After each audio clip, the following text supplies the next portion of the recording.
At para kumita nga tayo dito sa earning app na to, ang kailangan natin gawin is mag-type tayo ng mga CAPTCHA.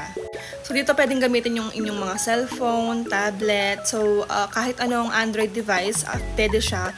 Basta't meron kayong data or wifi, pwede nyo gawin itong CAPTCHA typing. So, heto yung sample ng mga CAPTCHA na itatype natin. So, heto yung keyboard niya. I-type lang natin dito yung mga nakikita natin dyan and then pindutin itong arrow na to para makakuha tayo ng mga score. And kung makikita nyo, meron siyang timer. So, ang gagawin natin dito, dapat mabilis mga kamay natin kasi meron tayong opponent. At doon sa opponent natin, dapat tayo yung mas malaki yung score para sa atin yung mas mataas na points.